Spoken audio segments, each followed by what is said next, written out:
Here. Commissioner Ennis? Here. Commissioner Precca-Capari? Here. Commissioner Sui? Here. And have Reverend Murky to deliver the invocation, followed by the salute to the flag, please. You all rise. Let us pray.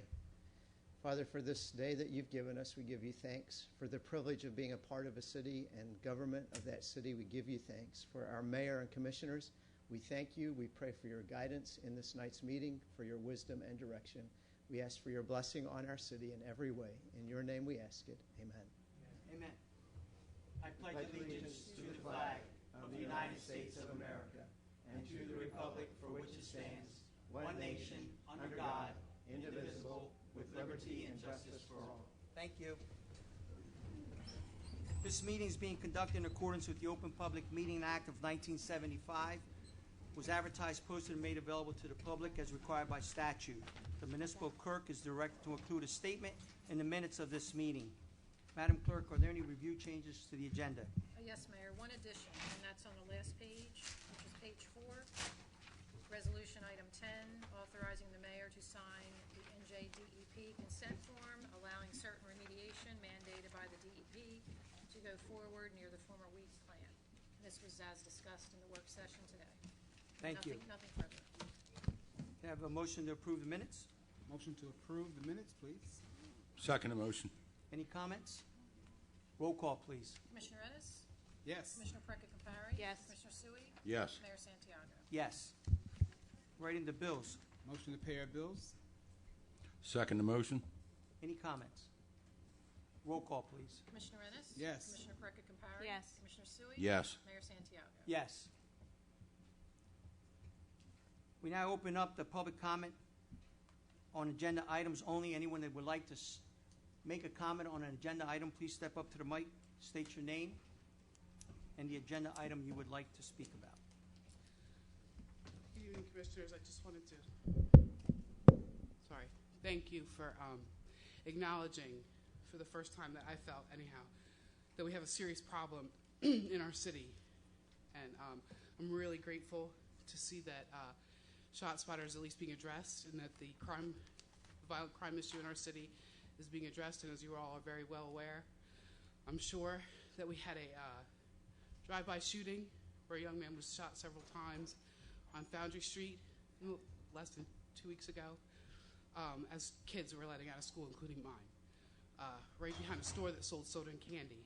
So I just hope that y'all keep that in the back of your mind as you vote on this resolution this evening, or ordinance rather. And I thank you again for addressing the gravity of the situation. Thank you. You're welcome.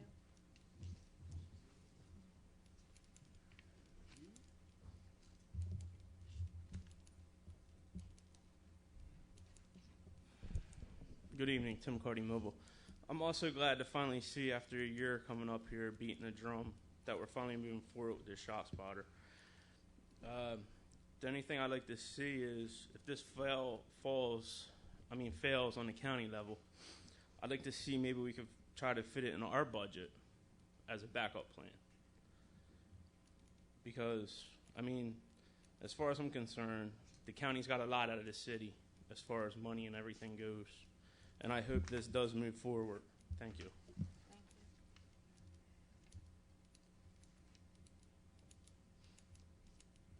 John Nyman, Millville. I just want to echo the previous sentiments that it is high time that the violent crime in Millville is recognized, that you're not keeping your heads in the sand, so to speak. And again, if the freeholders don't back you up on this resolution, that you find the money somehow. I don't care if taxes go up. We need to change the culture in this town. I expect a unanimous vote on this resolution. Thank you.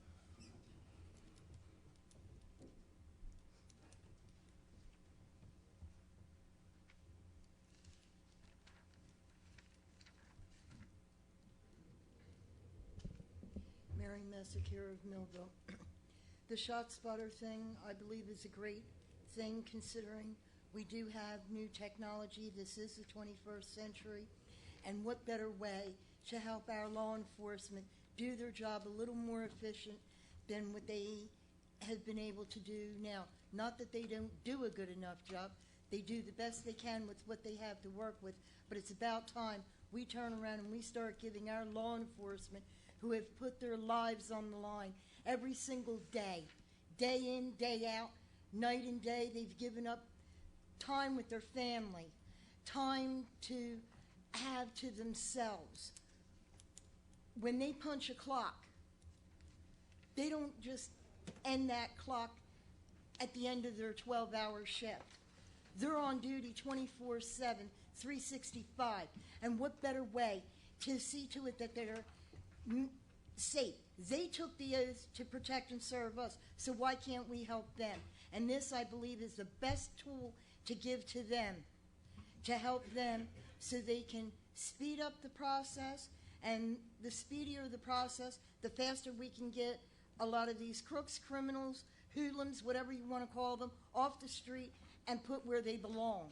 It's about time we stand up and recognize the people that have put their lives in jeopardy to protect and serve each and every one of us, and I thank you.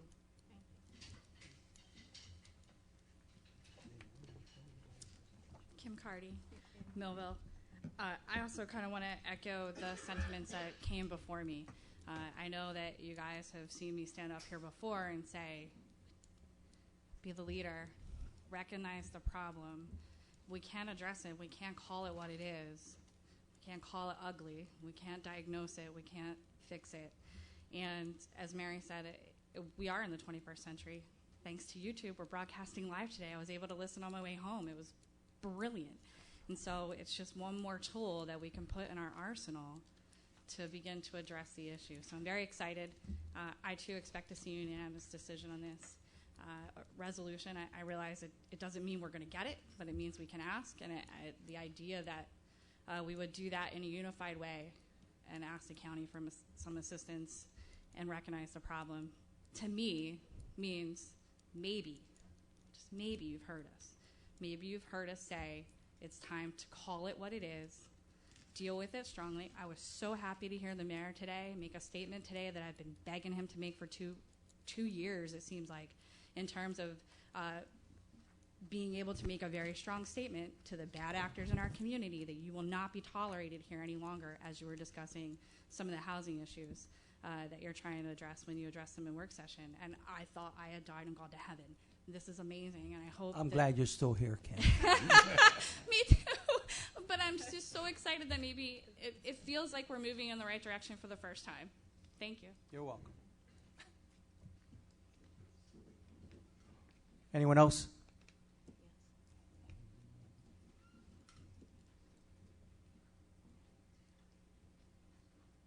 Robert Barrett, resident of Millville. I just want to say that this shot spotter is very important. It's not going to solve all of our problems, but it is going to give our law enforcement and our prosecutors an invaluable tool into reversing the current trend that is going on today. It boggles my mind how in a city of Millville, okay, in the area of Memorial High School, you have to walk between 3 and 5 blocks to get a gallon of milk, but only a half a block to buy a bag of heroin. Does anybody else see a huge problem with this? I mean, please try to help me, understand how we got to this point.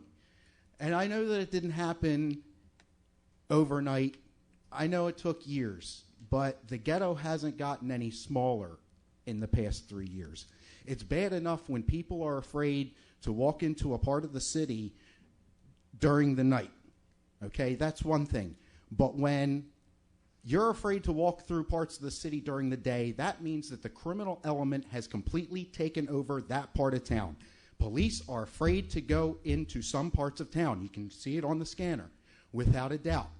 These police will not go into certain parts of town without backup. Okay? So it's only a matter of time before the criminal element realizes this and starts extorting money from the good people that are stuck in the middle of hell because the cops can't protect them. So they're going to be extorting money from the good people for gang protection. And it's only on a downward spiral, and it's only a matter of time before we see that, if it hasn't happened already.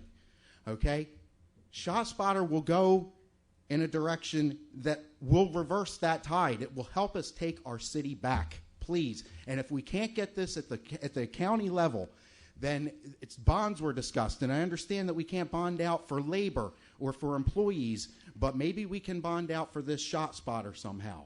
You know, there has to be. I'd like to see a plan B in case this county plan doesn't work. So, I mean, please help us out here. Thank you very much for letting me speak.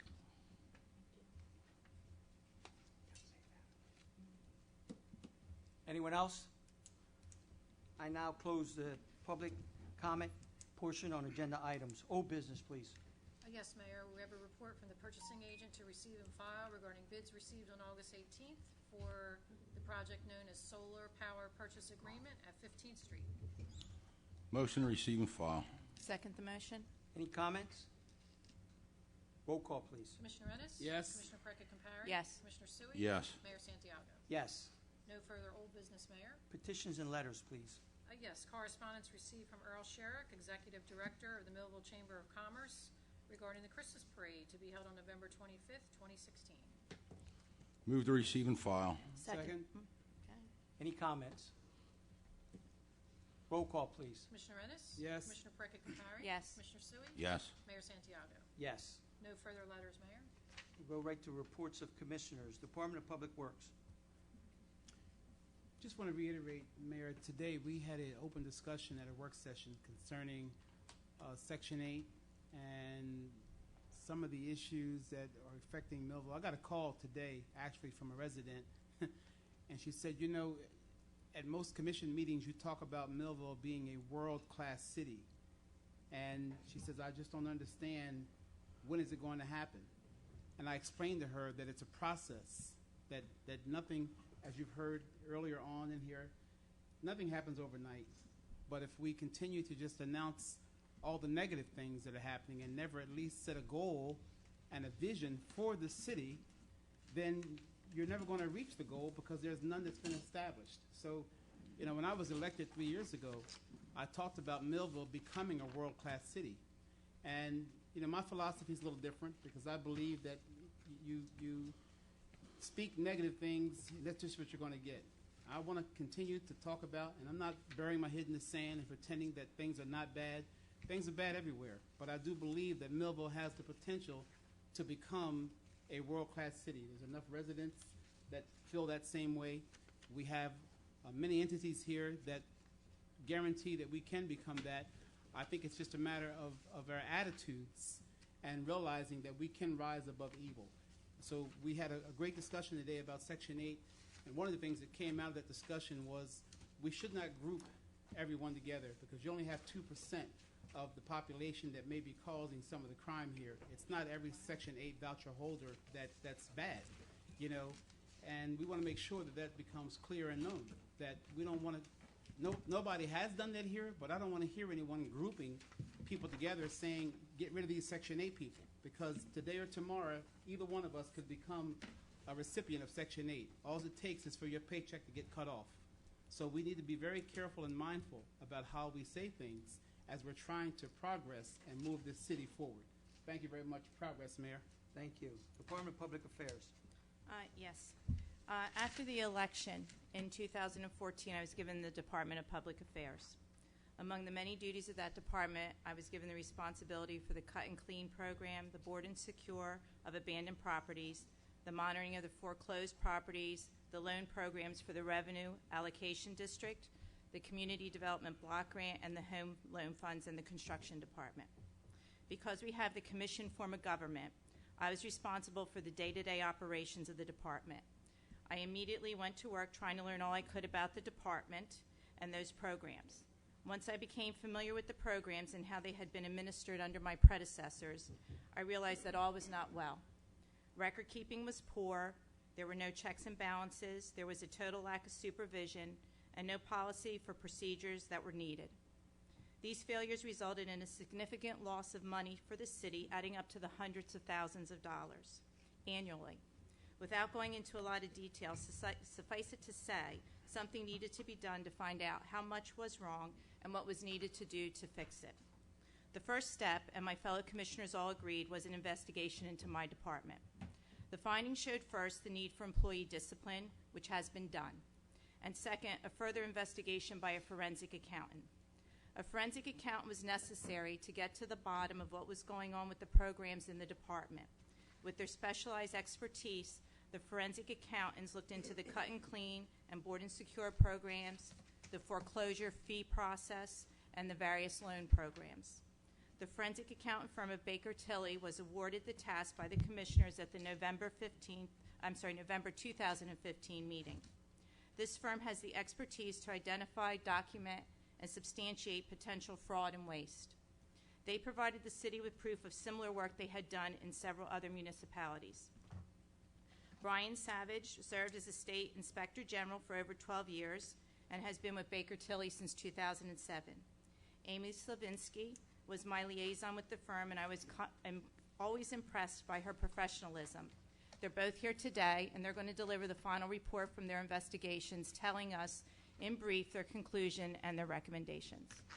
Brian and Amy. If you want to see, yes.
Thank you, Mayor. Thank you, Commissioners. Handed out a copy earlier of the complete report that Baker Tilly did for the city.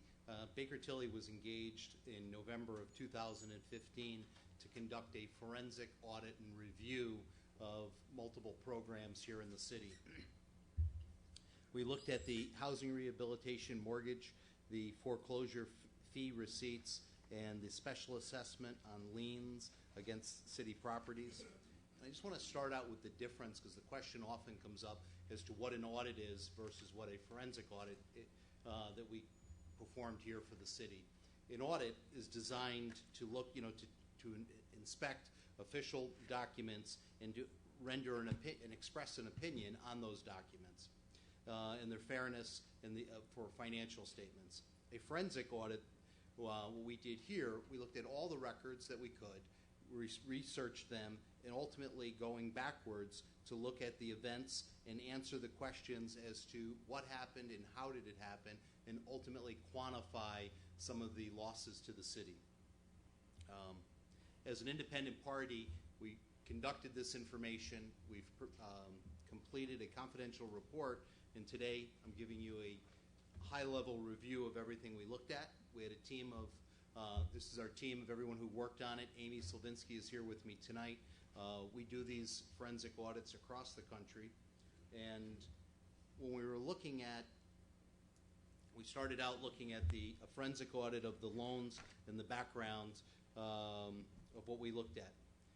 We were engaged to perform a forensic review of the housing rehabilitation rehab mortgage that included the CDBG, the Community Development Block Grant Program, the Home Investment Partnership Program, the Neighborhood Preservation Program, Council on Affordable Housing, and Revenue Allocation Districts. And if you look at the numbers, actually, can I get a light turned on? I'm just having a hard time reading my side, or I apologize. So you see up on the screen the numbers that the total dollar amount for each one of these categories, broken out specifically by categories. The two largest one being the Community Development Block Grant at just over $2.6 million, and then the home program at $1.3 million. The forensic audit on the loans and the scopes and procedures that Baker Tilly looked at. Baker Tilly reviewed a schedule provided by the city, the status of the housing rehab mortgages as of June 15th, 2016. We noted that there were a total of 2,005 mortgage liens held by the city carrying a value of just under $2 million. Out of that total population, we selected a sample of 81 mortgages for testing. Of these 81 mortgages that we looked at, only 57 of those files could be found. A review of these files tested for compliance with respective housing and rehab program guidelines, policies, verification of the documents, and support for the application and note of any suspicious findings when we were going through each one of those. And I just want to go back to the sample size. What we ultimately did was we did a statistical sample so that would show, by doing that, they were all random, and we would come up with an error rate of less than 5% when that information is extrapolated out over the entire population of all of these documents. Lacking supporting documentation, our review of the 57 housing files revealed the following with respect to missing documentation or supporting documentation that was required to be in there. And if you look at the list that's there, current signed federal income tax, 14 of them were missing the forms that they were had, just under 25%. A copy of the deed for the property, 5 were missing that, just under 9%. Proof of homeowner's insurance, 9 were missing those, just under 16%. A copy of the initial inspection that had to be performed, 36 out of the 57 were missing that, at 63%. City's work write-up of what they were was being applied for, 32 were missing those, or 56%.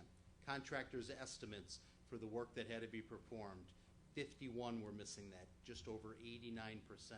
And then a final inspection, 43 of the 57, or 75%. When we look at it, some of the problems that comes up, if there ultimately isn't a final inspection, or if a building permit was not issued on this, the city therefore wouldn't have gone out and inspected that the work was actually done. The other issue is, was the work done up to code in a safe manner that it should have been? Missing contractor bids. The CDBG and home rehab work requires a minimum of 2 bids from a contractor related on the proposed work. We noted that 29 of the CDBG and home rehab projects totaling over $175,000 and 4 projects totaling over $20,000 in construction costs did not contain documentation and proof for the bids that were needed for the projects. One project had just 1 bid in it for $2,400. The construction permit analysis. Our review of the 57 rehab files that we looked at revealed that there were 152 rehab construction projects performed on these respective funds in the amount of $1,200,000 in excess of. We examined the city's permits to make sure that they conformed with their construction permits, were issued, approved, and were paid for. We've summarized below the scenarios where the problems are present. Construction permit was found that corresponded to the construction that was paid for by the city, 11 out of 57, just under 8%, for $96,000. Construction permits were found, however, that did not cover all of the work that was in the scope of the loans and the grants that were being performed. That represented just under 15%. 12 of the files had that for $177,000. No construction permit was found or issued in corresponding for any of the work at all. 129 instances for $930,000 where these were not issued. And that's what, that brings, it's a twofold problem, because you don't have the inspection, so you don't even know if the work was ever done, and we don't know if it was ultimately done to a safe standard to the city and state codes. A determination of actual occupancy on these. There's a requirement that these buildings be occupied by the individual applying for the program, or that they're in a rental program. For each of the 81 selections that we reviewed, each of these we looked at the property taxes from the assessor's records to determine if the properties had been vacated, if the paperwork had been ultimately being sent to the individual residences that the grant was for or the loan was for, the outstanding lien amount. We identified 10 properties out of 81 which had mailing addresses that were different than the subject property, and these were to be owner-occupied projects when we had looked at it. 2 of them were registered as rentals. 3 homes were not registered as rentals, were being used that. 5 of the homes were in foreclosure. Table below, we extrapolated out that information against the total population of everything that was there. So when you look at the total population, it shows the magnitude of the issues with the liens. Not registered as a rental, 21% or $414,000. In foreclosure, 55% for over $1 million. Registered as a rental property, 23% or $451,000.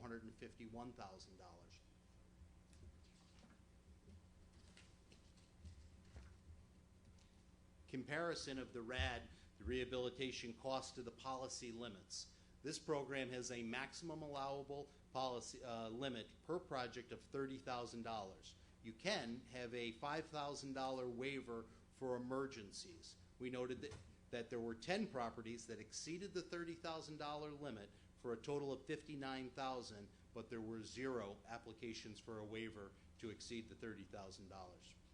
Questionable signatures on housing rehabilitation application. We noted 1 file contained 2 rehab applications, each one with a distinctly different signature for the same name on it, on the handwriting. And then when we look at matching the homeowner's information with that, you can see where it comes back very similar to a former city employee. Home purchased by a real estate broker. We noted that there was a property was purchased in 2008 by a licensed real estate broker who then applied for the RAD rehab program 4 months later. We further noted that this property on the tax assessment were sent to the owner's address, which was out of state. Those tax records were sent to the state of Florida. We found that the owner registered this property as a rental property in 2010. Therefore, on paper, was vacating the property, and the owner would be responsible to pay back the grant amount. The grant is forgiven at amortized at 10% per year, but it raises the question whether or not that individual ever lived in the building because the tax records were all being sent to the state of Florida. The forensic audit on the foreclosure fees and the scopes and the procedures that we looked at. Concerning the overall foreclosure fee process, including incorrect application of payments, failure to send out registrations and renewal notice, resulting in lost fees to the city. Baker Tilly was provided a list of foreclosures, both active and inactive, in April of 2013, where we identified 1,079 properties for testing. We selected a sample size of 216 of those.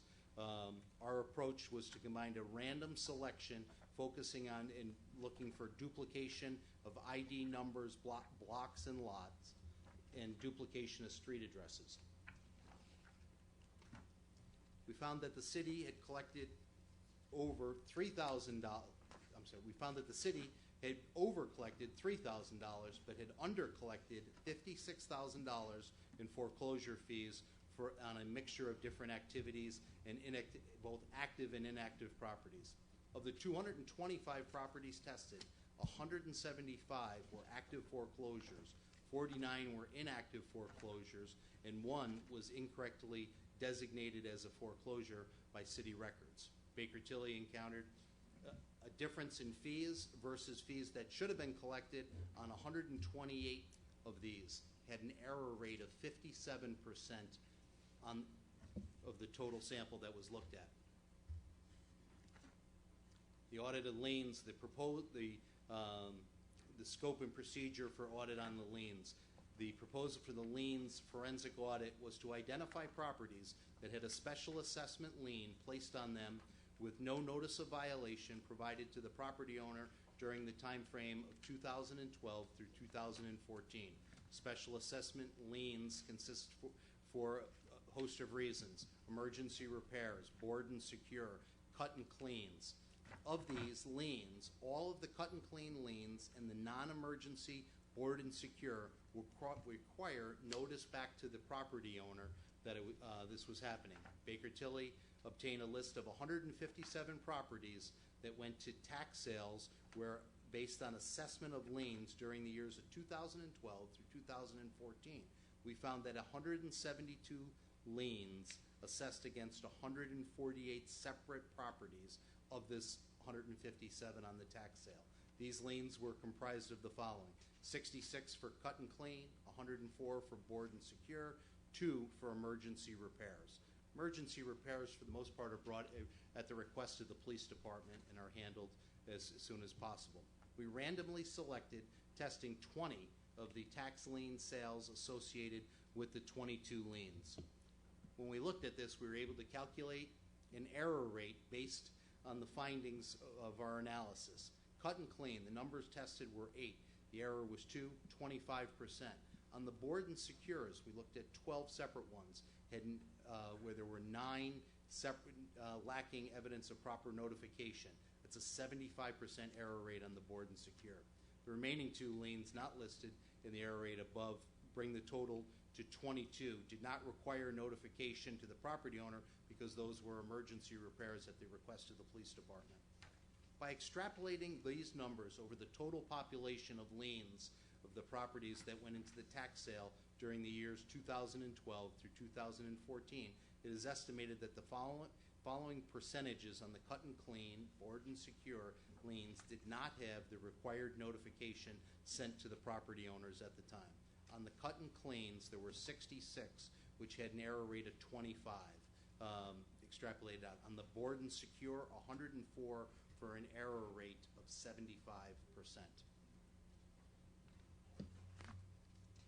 Our conclusion and recommendations after doing this: our forensic audit of the housing rehabilitation mortgage, foreclosure fees, receipts on special assessments and liens revealed a lack of internal control and weakness of controls, poor record keeping. Often records weren't even available to be analyzed.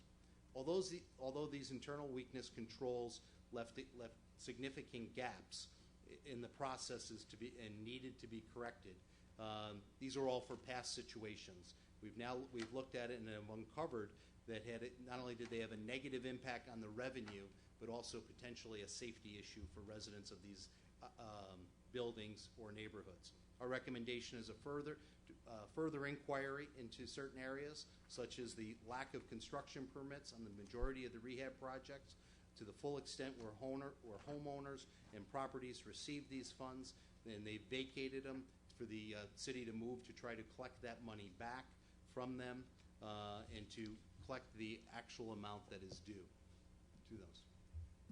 That's an overview of the report that you have in front of you, and if I could answer any questions for anybody, or I'd be happy to. I noticed the one part you stated that there was a signature that looked like it was made from the city, believing somewhere where it said. On an actual application, not of that person's name, on the homeowner's name. There were 2 signatures in the file, and they were done by distinctly different handwriting. They were not the signature of the same individual. And I don't know if you guys made these recommendations or not, but should we pursue any of this criminally? This matter should be referred to the appropriate regulatory or enforcement agency. Most of this money comes out of the HUD program through community development block grants. The appropriate place would probably to start would be the HUD Inspector General's office.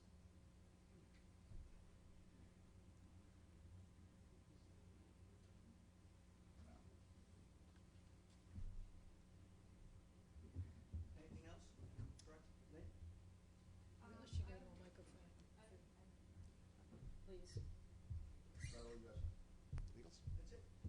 Thank you. Thank you. I had a couple things. I'm sorry. I do. Yep, please. If you want. So I guess when you're saying there were no inspections on all and no permits, we don't even know if the work was actually done for the money that was paid out. That is correct. There would be no documentation that the work was ever performed, especially when you don't have, in several of the cases, the majority in some where there's not even an estimate from a contractor to perform them, so you wouldn't even have the ability to know who the contractor was that was to perform them, and if there wasn't an inspection, whether or not that work was ever completed. And then you also mentioned that when you went to look at the files, you had pulled your sample size was 81, but you only found files of 57. There was nothing else for the remaining 24, I guess. So Correct. 24 files, there was nothing, no paperwork, no paper trail. No documentation at all, and we had staff here on site for a week going through looking for them and working with the city staff to try to find them. And the only way you knew about it was on the loan list, so the money had been given out in some form or manner. We started with the loan list as the master data. That was the entire population, so in theory, there would have been a file for everyone that was on the loan list. Do you know who was in charge of the department at this time, all these loans? I do not. Does anybody know? Yeah. They're saying it by memory right now. I've asked for it in writing. I have not received it yet. We also have to be careful with personnel issues. Yeah. And I guess the other was that all the rentals, I just wanted to make sure everybody, because I understand it because we've been doing it, the rentals, when someone was not continuing to live in the property, they immediately should have paid the loan back in some capacity. Correct. So the loan is amortized at 10%. So anytime if someone was over a 10-year loan, they were to move out at the end of the second year, they would owe 80% of the loan amount, which should have been paid back at that point. So when you looked at your 57 loans, of that you found about $90,000 just in those 57. So we would then multiply it by 3 to get the total potential loss to the city. Correct. We actually, in your full report, you have the extrapolation of those numbers that would go out to the total population. Now, this occurred before you took over the department, and when you Correct. started checking into it. This is when the employees filed grievances, had you investigated, and all this other nonsense that occurred. Correct. Correct. No wonder. I'm sorry. it's not a public portion. What we're going to do. No. To talk to comment, and the report has to be redacted because there is some confidential information in the report that the commissioners received. Once Mr. Russell takes out the confidential report, then it will be open to the public and anybody can have a copy of it. Looks like you did a lot of work. It was a lot of hours, a lot of work, and the foreclosures and the liens were fairly straightforward, but the loans is such a convoluted mess. It will take us months, and I really, without their help, could never have figured out all the different aspects of the loans because there's so many moving pieces to it. I just thought there was missing paperwork on the mortgage end, but that's when we found out there was issues on the permit side, the bid side, just basically from start to finish, every single portion that goes into play when you give the loans out. Commissioner, what we actually did there was we started with a list of what every file should include.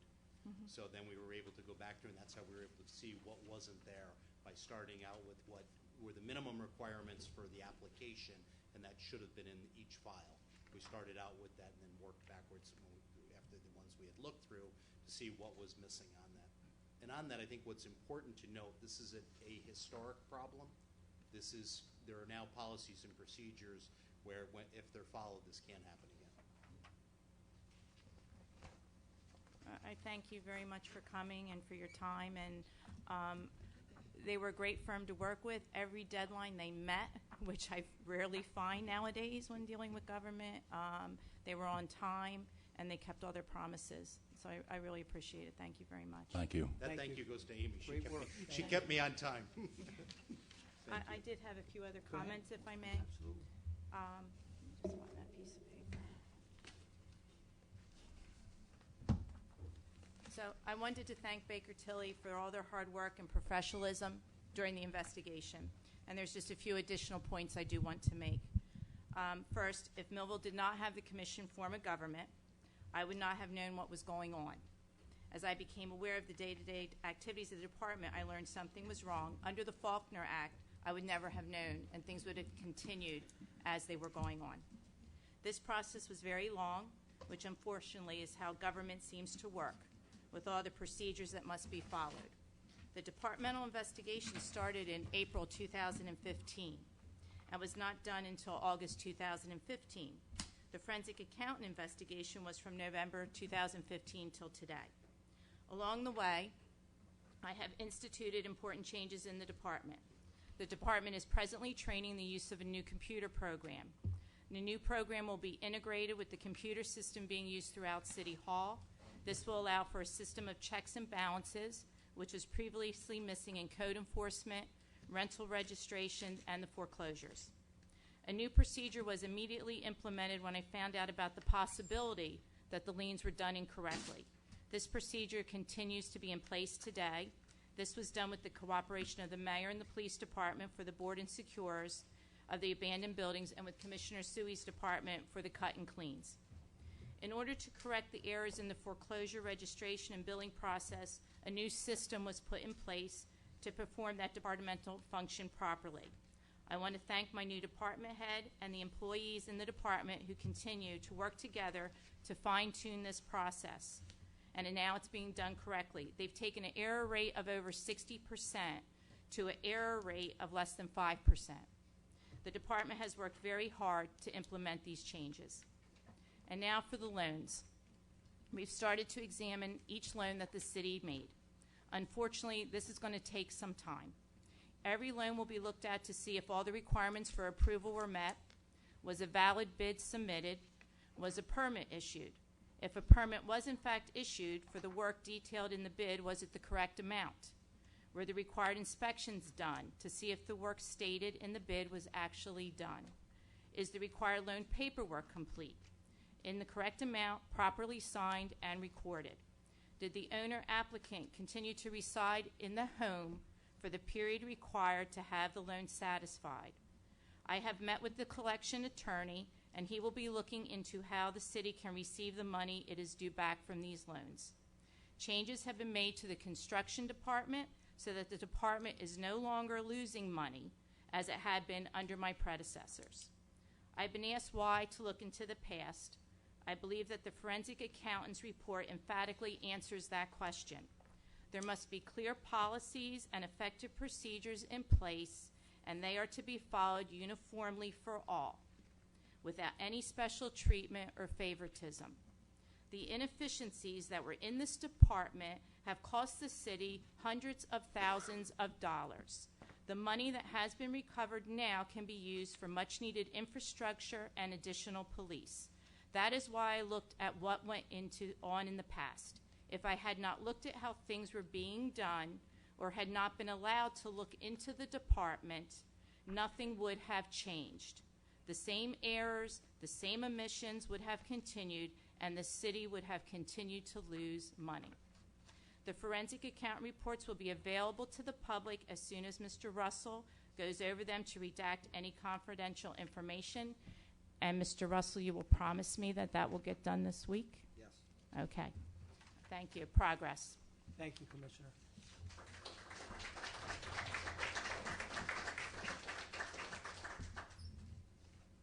Department of Revenue and Finance. Yeah, first we have a report to receive and file.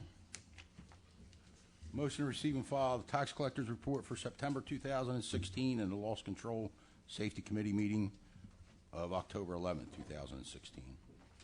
Second? Second? Any comments? Roll call. Commissioner Ennis? Yes. Commissioner Perka-Compari? Yes. Commissioner Sui? Yes. Mayor Santiago? Yes. All right, we'll move on to Parks and Public Property. One thing I want everybody to pay attention for, leaf season, loose leaf season begins November 1st. So we're going to make one more pass for brush collection. And then if you leave it there, you're going to look at it for a while until all the leaves are picked up. So I ask you to get your brush out now so we can get it picked up now before we start the leaves so we don't have a problem and a delay.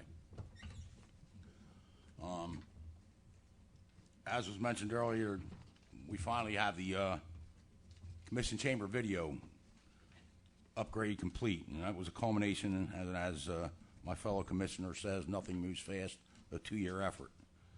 So the upgrade provides several enhancements, including better sound, video quality, storage for videos, simultaneous broadcasting of meetings to cable channel 9 and the web via YouTube, and shortly that will be on our server's website as soon as we get an issue with the server fixed.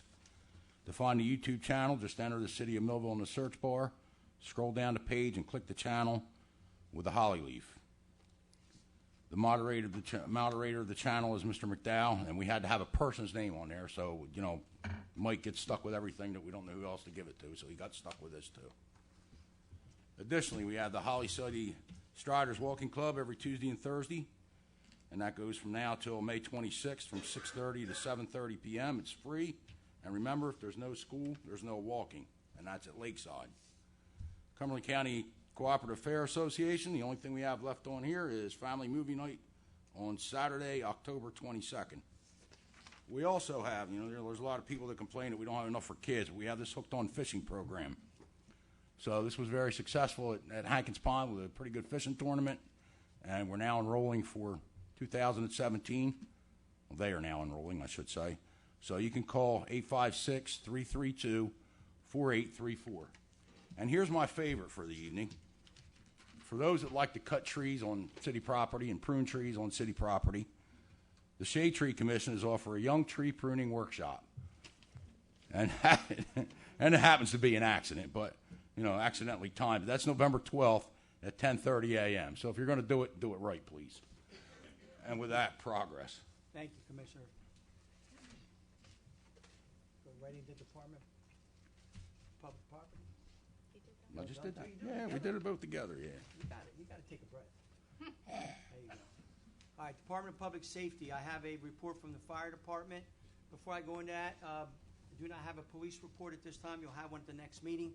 Last meeting, we went through the first 15 days of this month. Very busy. And as you know, we've had a busy October. They continue to do a fine job, the men and women of this police department under Chief Arabella. I thank them for what they do, and I just pray and hope that they stay safe while they're out there protecting the citizens of this great city. Fire Department's report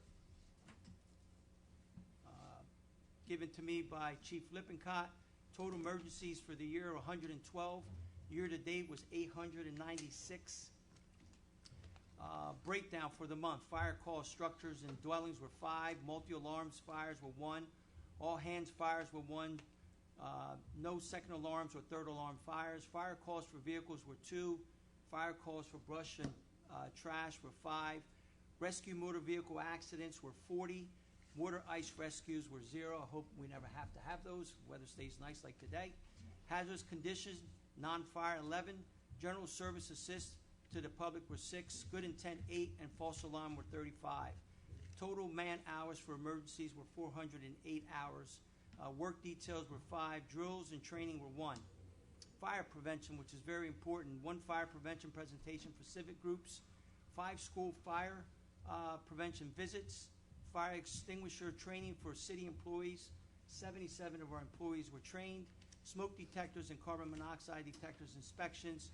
For the month, it was 31. For year-to-date, it's 232.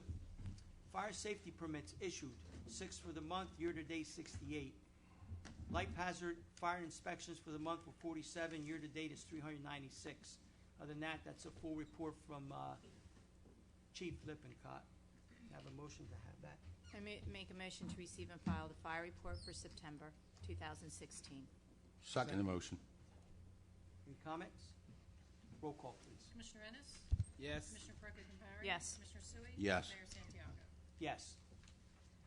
Madam, can we go right into ordinances on first reading, please? There's no ordinances on first reading, Mayor. Ordinance on second reading, please. Yes, a bond ordinance authorizing improvements to stormwater drainage system and appropriating the sum of $300,000 to pay the costs thereof, to authorize the issuance of $285,000 of bonds to finance the appropriation, and to provide for the issuance of bond anticipation notes in anticipation of the issuance of bonds.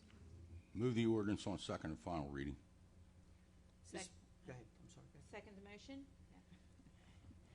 Prior to moving on, this is a public hearing matter. Anyone that would like to make a comment on this ordinance on second reading in reference to authorizing improvements to our stormwater drainage system, please come up to the mic, state your name, and also your concern in regards to this $300,000. Seeing no one, I close the public hearing part on ordinance, on this second reading ordinance. Roll call. Commissioner Ennis? Yes. Commissioner Precca Compari? Yes. Commissioner Sui? Yes. Mayor Santiago? Yes. No further ordinances, Mayor? Resolutions, please. Yes, a resolution authorizing adjustments to the tax and utility records. Move Move- the, Go ahead. move the resolution. Second the motion. Any comments? Roll call, please. Commissioner Ennis? Yes. Commissioner Precca Compari? Yes. Commissioner Sui? Yes. Mayor Santiago? Yes. A resolution requesting the Cumberland County Board of Chosen Freeholders allocate the sum of money necessary to install ShotSpotter within the areas where serious and persistent violent crime problems exist in the city of Millville for a period of 3 years. Move the resolution. Second the motion. Any comments? Sure. Commissioner Sui? Well, the thought occurred to me about this, and I asked myself, what did Millville actually get from the county for the last couple of years? And VOTEC, which everybody got, and the paving of Cedar Street, and I couldn't think of anything else. So it was odd that with the introduction of this resolution, it kind of ended some bipartisanship, at least above the local level, because I got calls from both the Democrats and the freeholders, and the Republicans, asking me not to do this. Would I please pull this resolution off? And my answer was no. So then it was brought up by someone that, the rest of the county shouldn't have to pay for Millville's problems. So I pulled out what Millville pays in relationship to the rest of the county. And this rate is going to go up to approximately $18 million next year. But this year it's going to be $17,192,934.02. So if you multiply that by 3, it comes out to about what, $54.5 million, $54.6 million for 3 years. So I believe that with us paying $56 million, the county can afford to pay $250,000 a year, or $750,000 for 3 years. Now every other city in the county pays significantly less than Millville, with the exception of our sister city, Vineland, which is going to pay this year $32,874.75. Every other city is below $5 million, with the exception of Upper Deerfield, which pays $6.6 million. So I'm not asking the other other cities in the county to pay for Millville's problem. I'm asking the freeholders, our county freeholders, 2 of which reside in Millville, and in my opinion helped create this mess. But I'm asking them to return the money to Millville to pay for this. Now, would I pay for this out of our budget if we could afford it? Yes, we simply cannot. And to raise the taxes the amount that would require us to do it, it would cripple us in the many other areas that we need, including the infrastructure, the police communications equipment, and adding the several members to the police force that we wish to do. Additionally, increasing the tax rate would cause more houses to go into foreclosure, of which we have 800. I know there's some people that don't mind paying more taxes. There's many people that can't afford it. Would also increase the tax rate for businesses looking to locate here, which is high enough as it is. So that's why I believe the freeholders should pay for this. And with that, progress. Anyone else?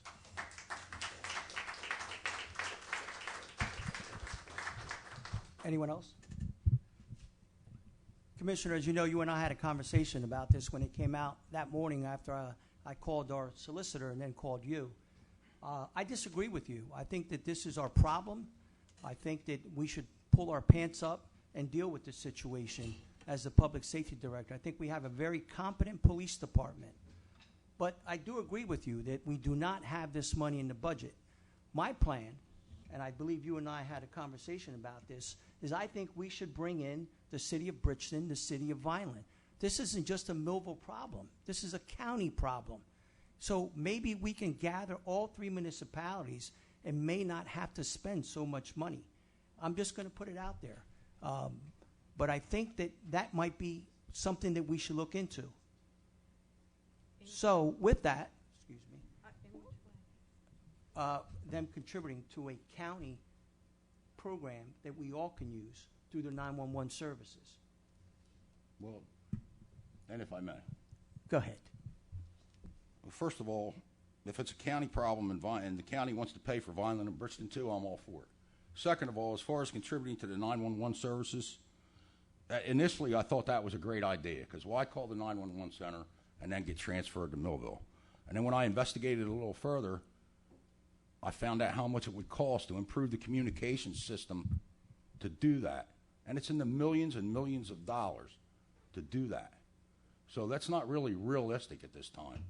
Although eventually it's probably a good idea, because the communication systems are all going to have to be tied together. And now they're not tied together that way. So you're going to have an increase in expenditures for those communication systems. And that surprised me when I discovered that, but I did discover that. But at any rate, We'll talk about the communications, 'cause I'm a little bit lost on that, because I think each individual municipality would have their own connections to the 911 center, which we do now. well, everybody's going to have to be connected with the same frequencies. And, Okay. You know, All right. yeah. All right. All right. Thank you, Commissioner, for explaining that. Yes. Go ahead. Yeah, I'm glad I haven't had a discussion with anyone on this matter, because I try to think independently. Although we do work as a group at times, I like to have my own thoughts, and I'm not against the ordinance. As many of you know, I've lived through crime. I know what it's like. I don't know if any of you have, and I hate to keep repeating this, but I have to repeat it because I want you to understand that some of us bear the wounds of crime and some of the things that you're experiencing. We've been through it. I've lived through it. And nobody wants to see this city become a safer place than I do. I've mentored children throughout this city for 20 years. I've had to go to homes where people's fathers have been killed. I know what it's like. However, I'm not totally convinced that as a city, we have done all that we can do to make sure that we make this city a safer place. And I'm listening to some of the mayor's comments, and I'm inclined to agree with him that we need to at least allow the system that's in place to come up with a solution. The good thing is we have to respect each other's opinions. That's the whole thing of the matter. And I'm looking at this. I don't know if it's right to make this a county responsibility, because Millville's not the only area that has issues. This is a tri-city area. And there's some parents in Vineland tonight, if they were here, they would tell you they know what it's like to bury their children from gunshots. If there were some parents here from Bridgeton, they would tell you they know what it's like to bury their parents. So I'm not convinced this is a Millville problem and that we need to put this on the county. Personally, I think that we need to spend some time looking at this. And that's where I'm at with it. I'm totally convinced that we need to do a little bit more ourselves before dumping this on the county for any other reason.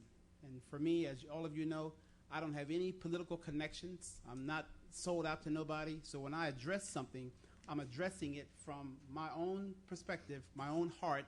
I'm not committed to nobody. I'm just giving you my thoughts. And as a resident, not just as a commissioner, I can sit here tonight and say with certainty, we have not exhausted every measure to make Millville a safer place. We're working towards it. But as the mayor has said, you have a police force here that's working very hard. Give them an opportunity to prove themselves. Some of you have never lost a person to gunshots. You've looked at it, and you talk about you're afraid to walk down High Street. I've gone through it. I know what it's like. So I'm not against it, but this is where I stand. And some of you will be mad with me. People have been mad with me all my life. I'm used to it. And I'm not going to change my position on it. Mayor, that's where I stand.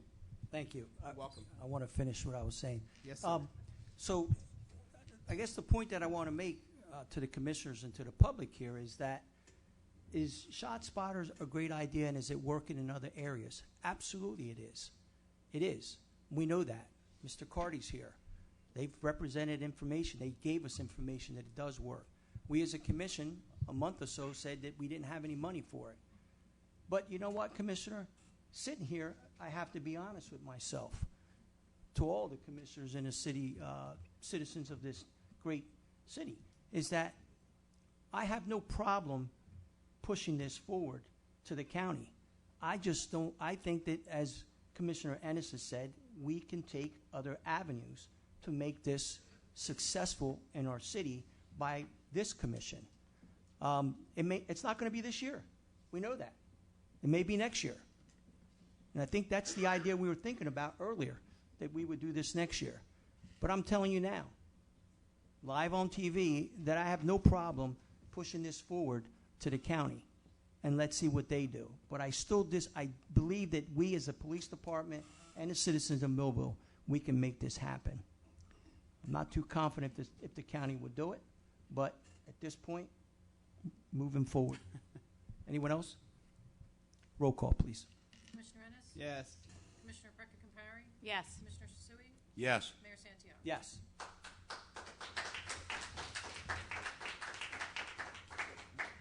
A resolution authorizing award of contract for project known as Section 125 Plan Services to American Fidelity Assurance Company. Move the resolution. Second it. Any comments? Roll call, please. Commissioner Ennis? Yes. Commissioner Perkins-Compary? Yes. Commissioner Sui? Yes. Mayor Santiago? Yes. And a resolution authorizing insertion of an additional item of revenue in the calendar year 2016 budget, now available from the Department of Criminal Justice for the 2016 Body Armor Grant. Move the resolution. Second it. Any comments? Roll call, please. Commissioner Ennis? Yes. Commissioner Perkins-Compary? Yes. Commissioner Sui? Yes. Mayor Santiago? Yes. A resolution authorizing the city to transfer Block 368, lots 2 and 10, to the adjacent property owner, St. Paul's Church, for the consideration of $1. Move the resolution. Second it. Any comments? I'm just glad my department won't have this property to take care of. And the proper procedure was followed. Yes. Okay. Oh, good dig. Roll call, please. Commissioner Ennis? Yes. Commissioner Perkins-Compary? Yes. Commissioner Sui? Yes. Mayor Santiago? Yes. Resolution authorizing special assessment of municipal liens for certain properties due to expenses incurred by the city relating to board and secure. Move the resolution. Second the motion. Any comments? Roll call, please. Commissioner Ennis? Yes. Commissioner Perkins-Compary? Yes. Commissioner Sui? Yes. Mayor Santiago? Yes. Resolution authorizing special assessment of municipal liens for certain properties due to expenses incurred by the city relating to cut and clean. Move the resolution. Second the motion. Any comments? Roll call, please. Commissioner Ennis? Yes. Commissioner Perkins-Compary? Yes. Commissioner Sui? Yes. Mayor Santiago? Yes. And a resolution authorizing change order number 1 for the project demolition of 9 properties with Delphi Contracting Incorporated in Sewell for an additional amount of $4,750. Certification of funds signed by Marcella Shepherd totaling $4,750. Move the resolution, please.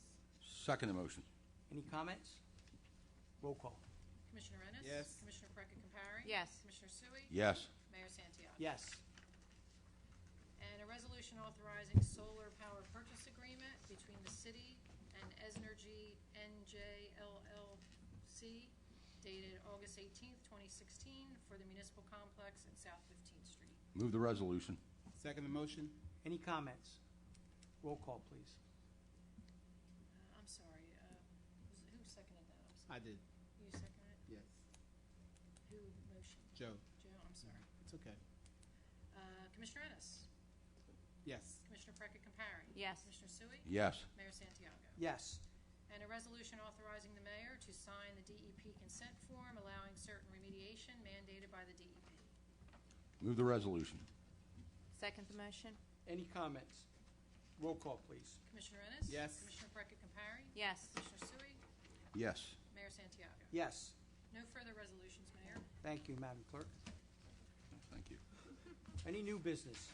Make a motion to approve the following Cumberland County Fairgrounds other events application, the off-road hare scramble sponsored by Brian Hardum, to be held on October 19th from 12 p.m. to 6 p.m. and October 30th from 8 a.m. to 4 p.m. Second it. October 29th. I think you said the 19th. No, did I? Yeah, 29th. 29th. That is it too. Thank you. Second motion. Any comments? Roll call, please. Commissioner Ennis? Yes. Commissioner Perkin-Capari? Yes. Commissioner Sui? Yes. Mayor Santiago? Yes. Nothing further to come before the board. We've now reached the public comment portion of this meeting. Anyone who would like to address this commission, please go to the podium, state your name and your address, your concerns, and please limit your comments to approximately 5 minutes. Good evening, Commissioners. Angeline Broomhall, Millville. Shortly before this meeting started, a shot spotter alert was set off in Atlantic City today. No phone calls were made. However, they did find the victim alive. And due to shot spotter, he has the possibility of living. Not due to 911, not due to a dispatcher. Due strictly to the technology of shot spotter today. How ironic. I thank you for passing the resolution, but we all know we still have far to go. I agree with Mayor Santiago that we need to do a lot more than just shot spotter, and I agree with Commissioner Ennis. We need a lot more than just shot spotter. This is a start, and I encourage you to use your connections for good, to influence those in the powers that be to get this for us. As far as countywide, I have no problem with it. We can always expand. It does not cost, Mayor Santiago, it does not cost a penny less if we go countywide. It goes by square mile.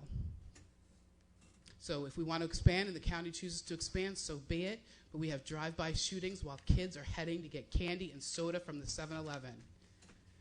Kids, elementary school kids, middle school kids, my kid. My child is afraid sometimes to come outside the house because she hears the noise. This is a problem. Our police officers are in danger. I have heard it myself on the scanner. They're responding to a medical emergency at City Liquor, and they're hearing gunfire, and they can't even tell the dispatcher where they're hearing it from. They can't even tell their own brothers in blue where to go. This is urgent. You guys have a lot of authority and a lot of connections to those who have the money. Either they give it up or we find it ourselves. And I am a poor person. Federal level, I am considered impoverished. And I am willing to spend the money because I can't afford to lose my child, but I can afford a few extra bucks. Thank you.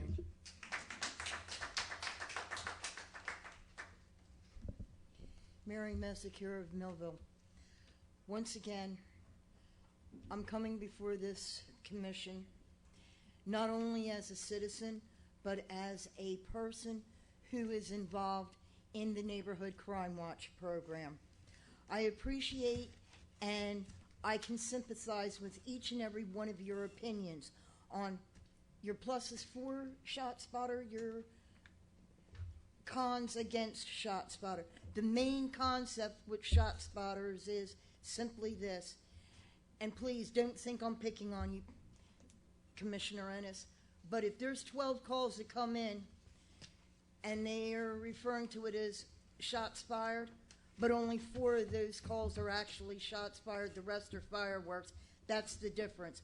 That's where we need the shot spotter for. That's why it's so important, and that's why the majority of the citizens that are here are pushing and pushing and pushing for over a year or more to get shot spotter. It will tell our law enforcement the difference between a shot fired and somebody setting off a firecracker. But nonetheless, this is also a part of technology. Yes, we ourselves can do a lot, but you know what?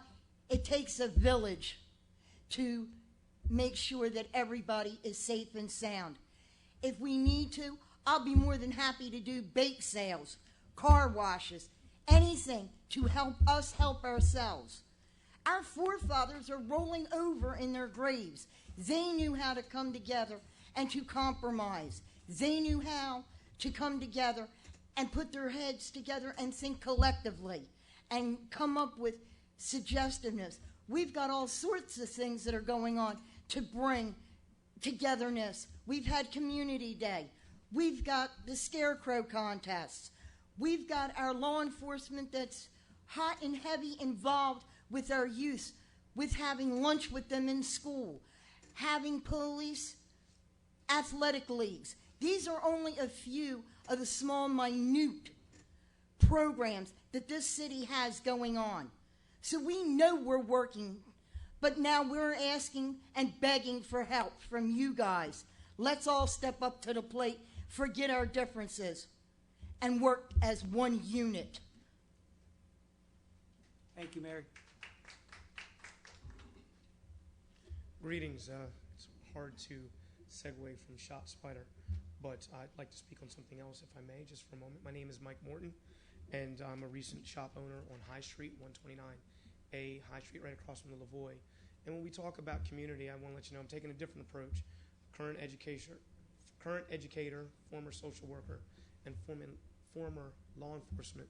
A bunch of my colleagues and I got together and we opened a store called P7 Education Resource Center. And I just wanted to make a brief presentation to you tonight to let you know that we're there. You probably have seen that we decorated the window. We're a little late to the game on the scarecrows, but we're all about the sense of community. As a educator in Bridgeton, I teach second grade, but for Millville, I teach home instruction. And often I found myself wondering, how can I do better than the library as far as providing home instruction? I needed an environment that I can control so that we didn't have a lot of transients coming in and out, wanting to use the internet and things of that nature.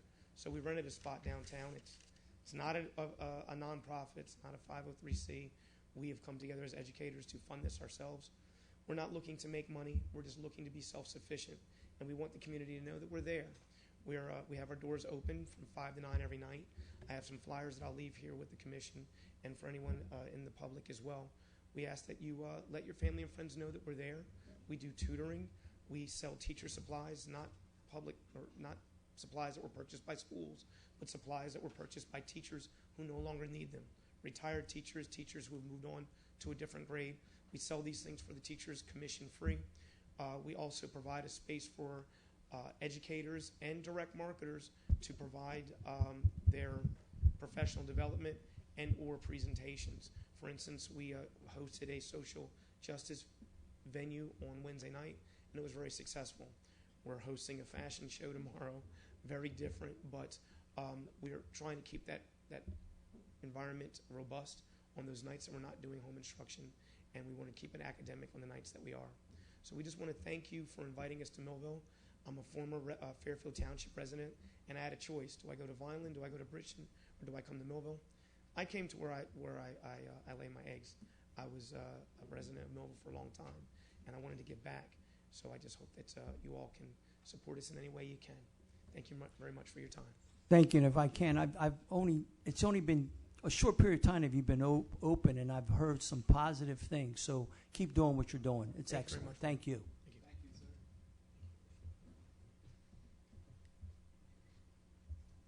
Betty Montleone, Millville.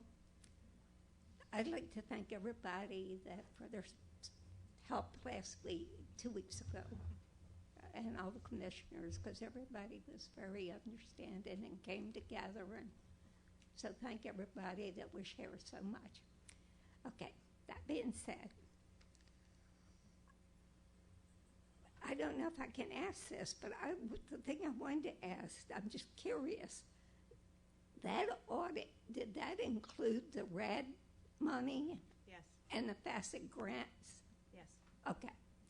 That was curious. I'm sorry, not the facade grants. Oh. Just the RAD. Are they going to grants. look into the facade grants too?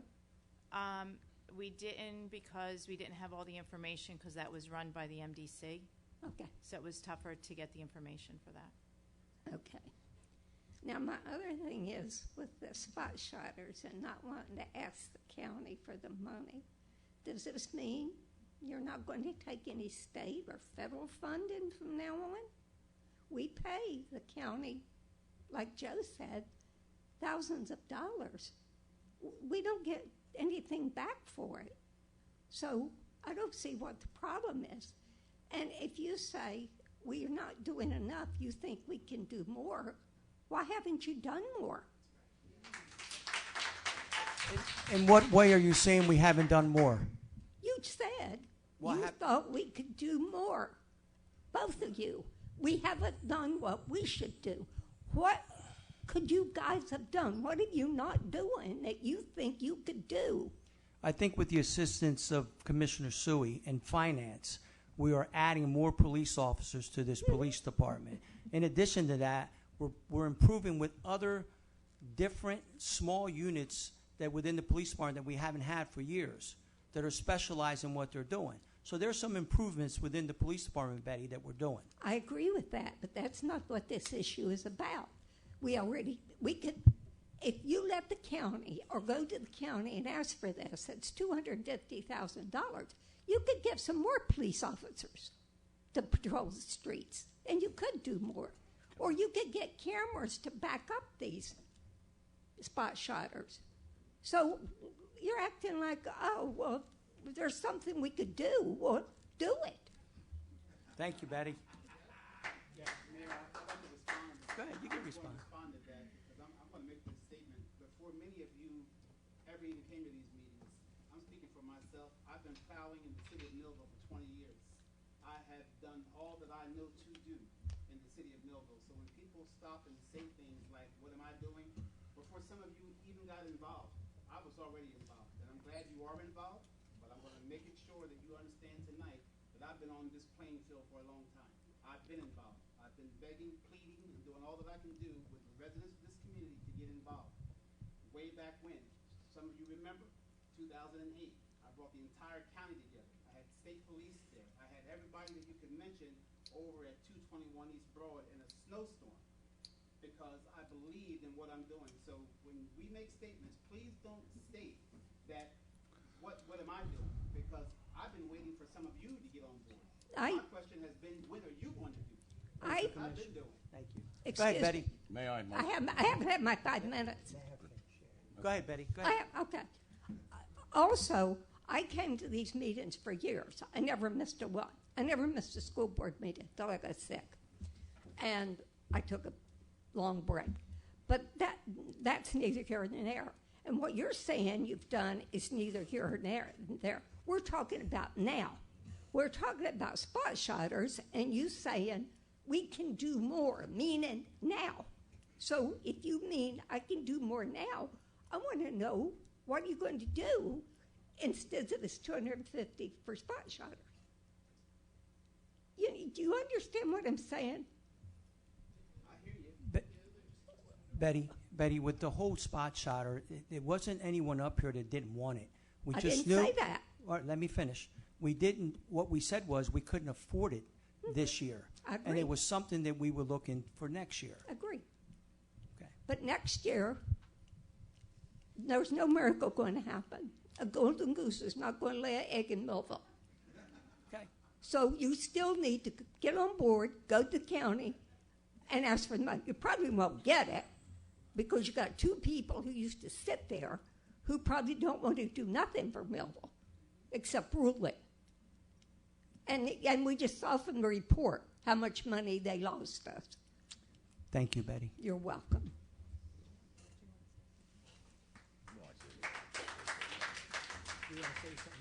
I'll wait till the end. Rick Morales, City of Millville. I applaud Commissioner Paretka for that audit report. You did well job. I mean, that was a great job. My only question to you now is where do we go further from this? Do we conduct an investigation further? Yeah. And that would be handled by yourself, or does someone have to come up and do that? Basically, the Yeah, the auditor au- the- recommended some things. The auditor recommended that it be referred to an agency. Now, Does that have to be forwarded by one of our commissioners in order to push that issue? We have to get things together Okay. with the loans, and he recommended there's an investigation department for HUD. Okay. So he recommended that we send everything over to them because the amount of money that was mishandled and the way they mishandled it, he felt it needed to be investigated further. And I agree with that. As far as what we're going to do internally, we've already fixed the foreclosures, we've already fixed the liens, we've already put other things in places, we've disciplined the employees. Right. So we're moving forward at this point, and the floor is a good floor. They're working very hard. I'm very proud of them. So all that's good. Now we have to go through the loans, which is going to take us some time, but we can, even with an investigation in place, go through the loans. We've already set new processes in place for the loans. We just hired a part-time person that will just write up, and it'll be paid by the grant, so it's no cost to the city. And what they're going to do is write up the bid specs, do the inspections, and then they're going to be overseen by someone else. So there's more than one person involved with the process. One person was doing everything before, and that way there's double checks and triple checks, and these Okay. kinds of mistakes won't happen. So now, but that audit was only conducted for the year 2015? 7 forward. That was not why I was there. No, but I mean, that was conducted from what year, the period? Again, No, the no, audit. no, no. The one that they just did, the forensic The audit? one was- they did, they started doing it in 2015. The audit years were 2007. Okay, so that's prior. It's the prior commissioners, yes. Okay, so then as soon as we get that information, you said no request can be put out after the city attorney Has to be redacted, right? and yes, because Okay. I don't want, I mean, the choices were to keep it, but, I mean, we've been all about transparency, and I believe in that. I really think you're entitled, and it's your money. The city misused it. Right. So I feel that you're entitled to it, so we are going to put it, I don't know if it'll be on the website, or if you just ask for a copy, we'll be give you So for one. all that missing money that's been missing, are they, once they conduct this investigation, are they going to go out and try to I've already set that in receive place. monies back from I that? tried to, that's already in place. I met with the lawyer that we hired that's going to do collections. So as far as the loans go, some of the money we will never get back. Right. According to the construction official, and she said she would work with me on that. If there were permits that we can prove should have been gotten, we can go back. There isn't a statute of limitations on getting permit fees, so decisions have to be made about that. But So- we're going to try to get as much money as we can because I believe that we should. But how further would this investigation go? Would it cause termination for employees if they were involved? How far are we looking to go into this? Most of the employees that were involved are gone. Okay, so that's pretty much all taken care of then? Yeah. And then anybody else that was involved, contractors or anything like that, if they were to be found involved, Depends would what they we be, find. It depends what we find. would they be issued to either pay back restitution or would they be? At the very least, they'll have to pay for the bids. I'm sorry, the permits. Okay. At the very least. Okay. Beyond that, we have to see what the investigation further finds. I don't know. It's going to be very hard to prove. One of the major problems is the computer in the construction department. If you put a permit in, what was going on is you could do a temporary permit for X amount of dollars. Right. You can then delete that, and there's absolutely no trail of it. We looked for it. Okay. And then you can issue a permit for the amount you want. So it's very hard, so we have to look at it and see how we can match up what work we think was done. We'll have to send somebody out to see if the work was done, and then see what we think the permit should have been that would have been issued. But it's hard to do because of the system that they had. It was a freestanding program with no check and balance, no audit trail in it. Okay. And we did have that looked at, and they could find nothing. Okay, no problem. This one from the mayor. Mayor, the only question that I have is I know that we want to forward the shot spotter. You know, it's the cost of the factor if they forward it to the county. Whether you were asking for shot spotter or you were asking the county for more police to help out, whatever resolution was made up, back in the day when we did the same thing, if we had it in our agency in Millville and we started something and maybe Violent didn't do it or maybe Bridgeton didn't do it, but if we started with something and it took two and it was working well, then that other department, the neighboring departments probably would pick that up too as well and may want to go with that as well. So, you know, that's just a thought. We did it with the community policing unit when we did it with our bike unit. We were successful at it. It was a very good program. I hate to see that it's gone because that was your close-knit with your the people that were out there. But Violent didn't start with it. They started with it after the fact when we started it. And then Bridgeton started with it. So maybe if we take that approach and look at it as a positive, if we start with it within our town and they see that it's working good, maybe that will flow over. You know, so maybe that's something that we want to think about too as well. Thank you, Rick. Thank you.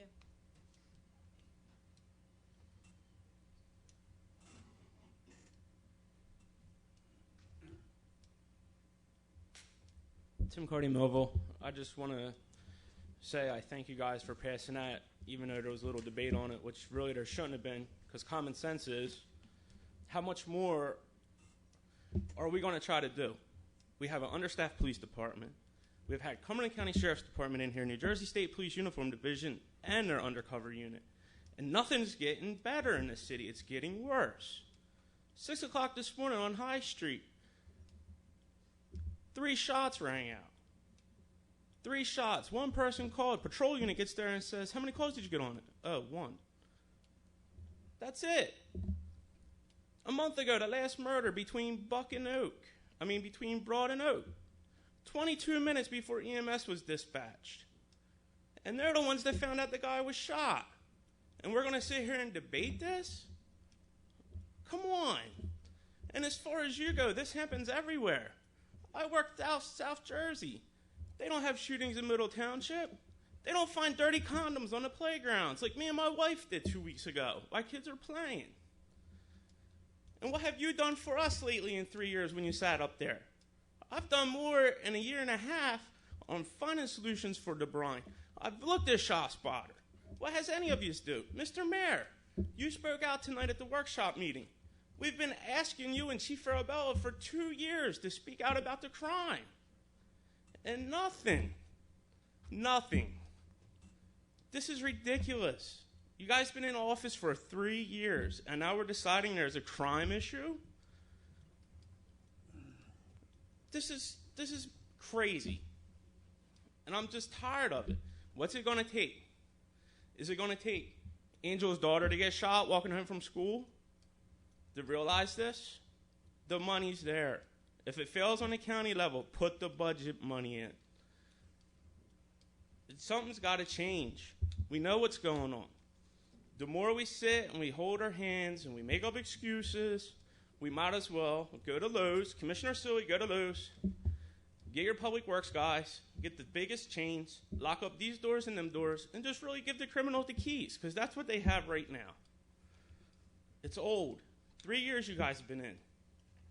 3 years. 2 years we've been coming up here speaking nonstop. We're coming with solutions. You invite us to the table. Then we get the dog and pony shows.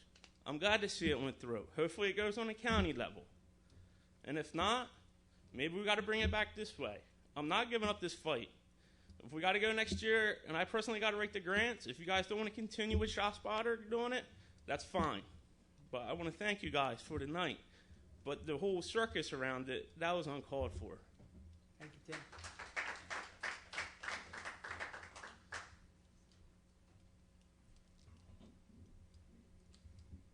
Good evening, George Cooper from Millville.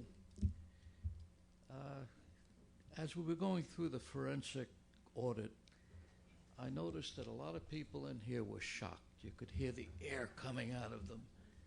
I have to tell you something. I've been here for a number of years. Some of you commissioners, I never seen you in here during the meetings before you became a commissioner. You know, you've done decent work. This evening, Mayor, you become a little bit defensive of how people are relating to the good work the police are doing. I think they're doing a fine job. I think our chief of police has come up with some wonderful ideas, and I've seen a lot of pleasure on police officers' faces. In other words, they feel good about what they're doing now. As far as ShotSpotter is concerned, I think it's a necessary thing, and I kind of feel you were being counterproductive when you apparently have agreed on ShotSpotter, but you were thinking about something else. So you got a confused picture coming to the audience, unfortunately. One thing I do want to say, we're talking now about the forensic audit, and we're shocked. I have to tell you, a lot of people who have sat in those chairs and have sat in senior positions within the city were giving great kudos when they left. Everybody was happy. You know, they'd done a wonderful job. The truth of the matter is, when Millville First was active,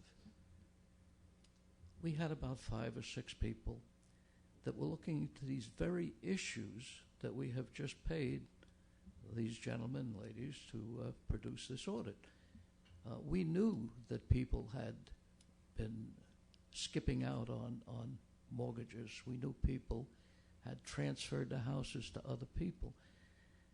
We met with the commissioners. We met with other senior people. I'm not going to give names, but believe me, there are records of the people who were responsible for no action.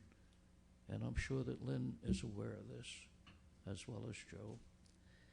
So I think that the people who were responsible for it should be held accountable. Maybe we can't sue them, but I think we ought to show what they have not done over a period of a number of years.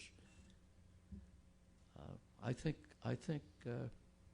if you were confused or somebody was confused about who was involved, I think you can probably get a hold of some of the people that were in Millville first that have documents yet showing what was going on and what was not addressed. And I thank you very much. Thank you. Thank George. you. Thank you.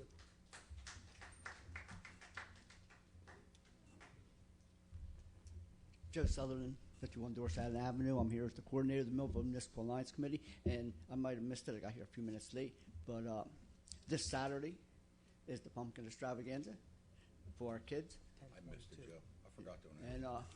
And so, yeah, if you got young kids, bring them out. It's a good time. Joe, give us the times. 11 to 1. Thank you. Location? Is it Corson Park? Corson Park, yeah. Okay, Thank you, yeah. Joe. You're sneaking me here. Yeah. Hey, Joe, help me out, buddy. Well, you know, I got organized, put everything in the file now. I can't find it. Okay, but yeah, we the committee. So you're happy that we're able to help you to put this on, and also you had mentioned hooked on fishing. The PAL is starting up a basketball league again this year, and they've had a lot of youth that are very interested in it, and you know, I think if we get some of our young people involved with our police officers and the coaches and stuff that are putting on this on, that you know, we might not stop all the problems today, but we might be able to alleviate some of the problems of the future. So you know, we appreciate the police department helping out a lot more with PAL than they used to, and anybody would like to come on up and give us a hand, you're more than welcome. I'll be there at 9 o'clock and setting up, and you know, come out and show our kids. Thank you. Thank you, Joe.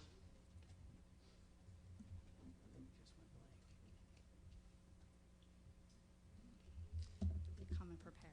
Kim Cardy, resident of Millville. I appreciate that the resolution was passed tonight, but I agree the circus around it was a little hard to understand. And there's a mixed message that was given tonight. On one hand, I think the statement was world-class in progress. But a world-class in progress implies progress. It implies we're doing something. And so at the same time I'm hearing world-class in progress, I'm hearing this is our problem. We have to pull up our pants. My plan would be, we've been asking you for 2 years for a plan.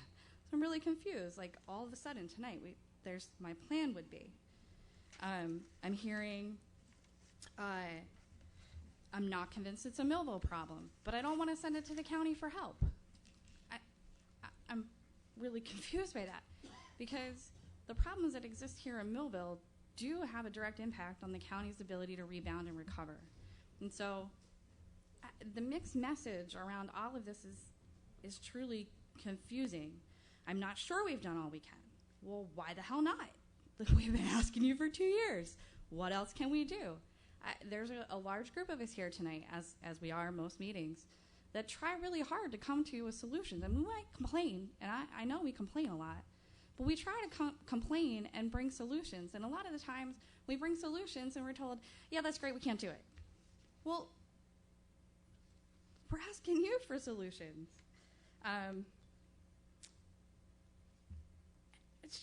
It's really confusing to me, the mixed message that we get. World-class in progress.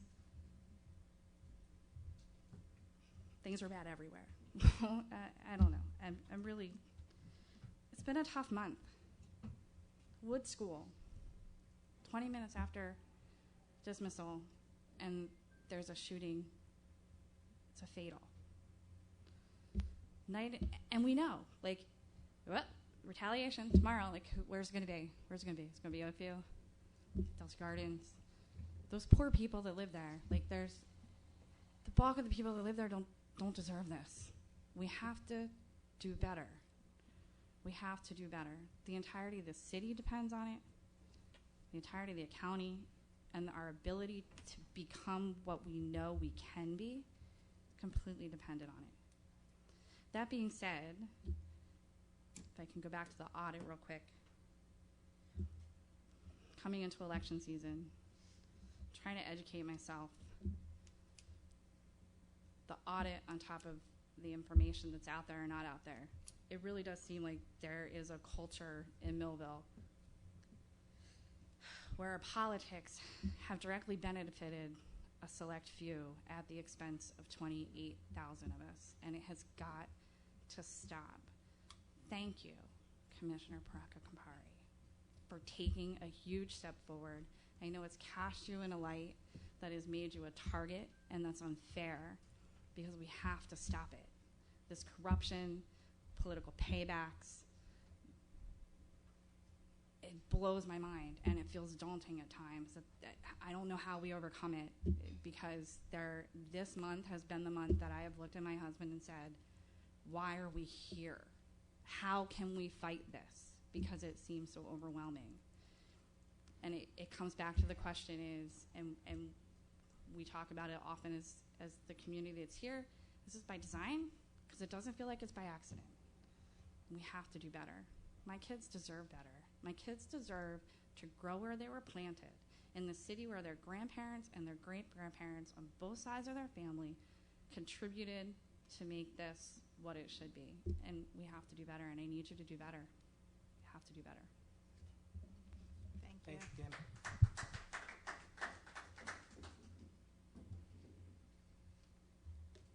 Kevin Asselton, Millville.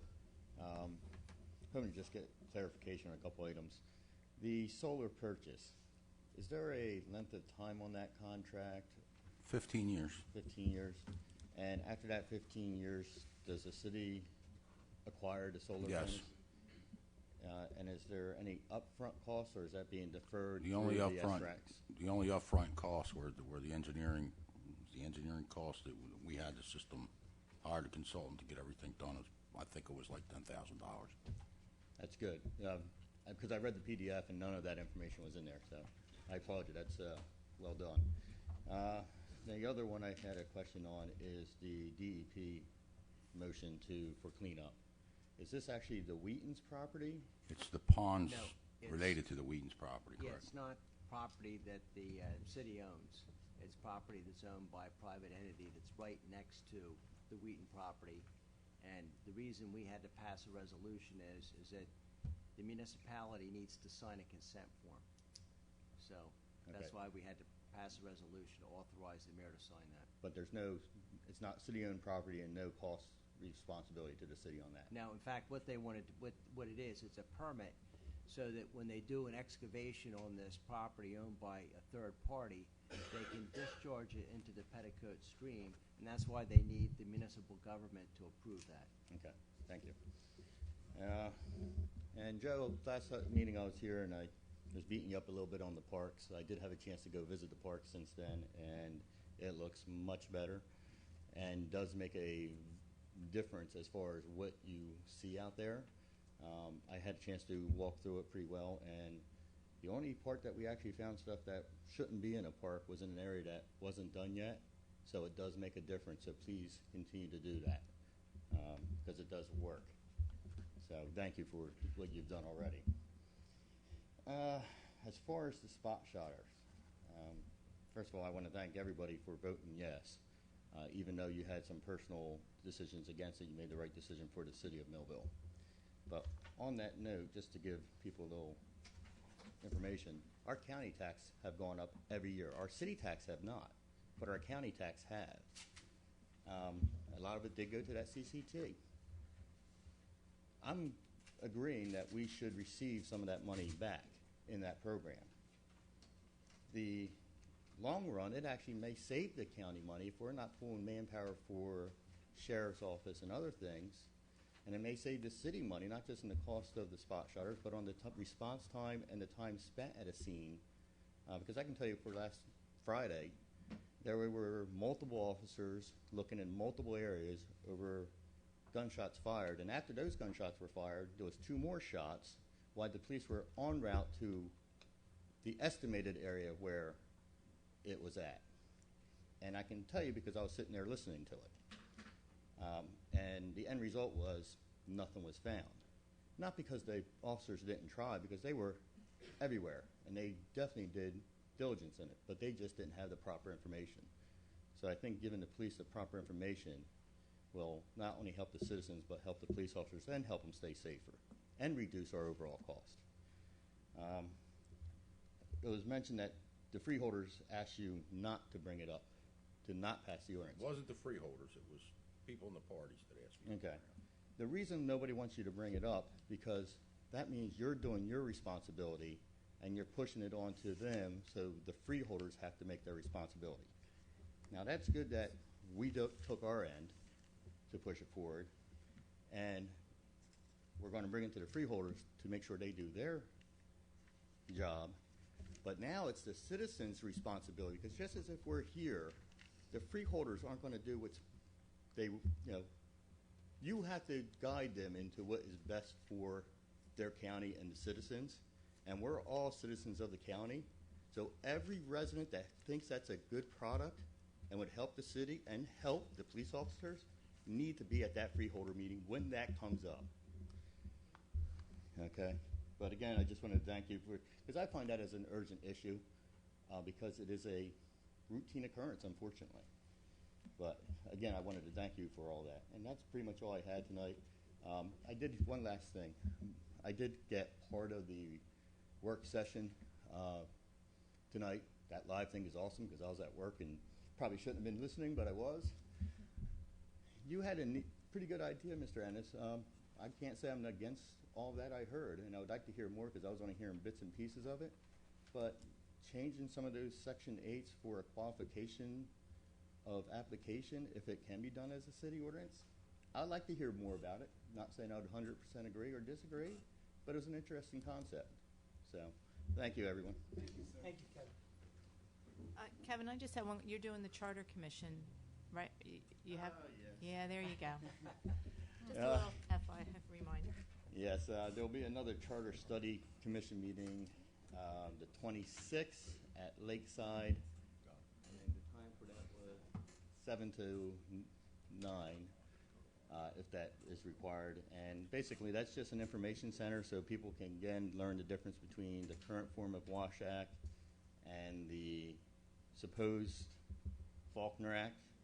And just because not all citizens will get to the meeting, I will throw out some information that I thought was interesting. Is I don't know if citizens know, if they vote no to the change of government, the Charter Commission is not required, but you will have to vote on it if it is.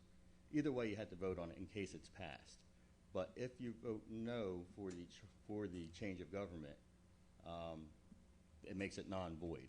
That's a dead study. The other thing I found is, and I hope citizens research it, from what I can see, the cost change is close to $1 million by the time you hire a head for each department, because each one of you commissioners are a head of a department. So you will have to hire a head of each department. You will have to hire a chief administrator, an assistant administrator, and then you also have to hold elections instead of 4 years, every 2 years for the rotation, which is also an additional cost, a recurring additional cost on top of that. So that form of government change is about $1 million from what I can see. My numbers may be skewed a little bit there, so that's why I ask every citizen to do their own research and come out and learn what you can possibly learn. But I think that $1 million, wow, shot spotters, probably another 30 officers.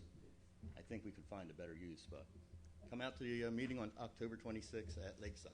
Thank you. Thank you, Kevin. I just wanted to clarify one thing you said, Kevin. If you vote yes or no, you still need to vote for who you want on the commission. No so matter even what. if you vote no and don't want the change, you still need to vote up to 5 people that you want to be on the commission. That is because correct. if it passes and you voted no and didn't vote for the individuals, you don't have a say in that. That is correct. Yeah. No matter whether you vote yes or no, you should vote for the people. For the people that would be on the charter study. Because if it does go through, they're going to be the ones who are going to decide what type of Faulkner Act there is, because there is multiple forms of Faulkner Acts. Or if there should be a change also. Correct. And if it's a no vote, then those charter study commission is not there. But you have to vote on it either way.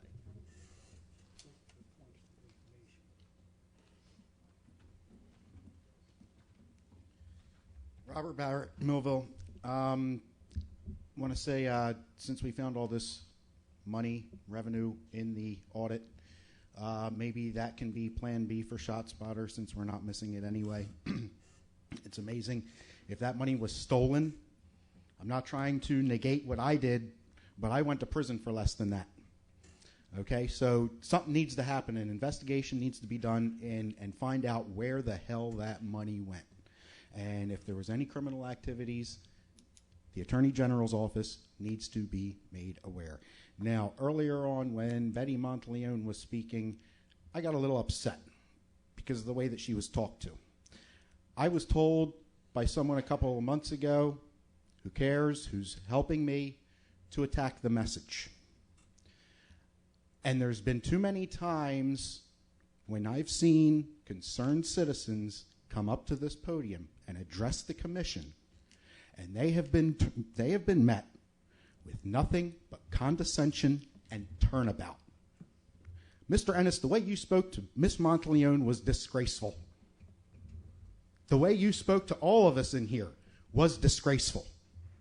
That is a terrible message to send to not only the people in this room, but to the people watching on television and every other voter in Millville. And you owe everybody an apology. So many apologies. Really? Yes. When I get mine, I'll give you yours. I don't owe you an apology. I don't owe you anything. But whatever. Just the condescension and the turnabout has to stop. Thank you. Thank you. Seeing anyone else?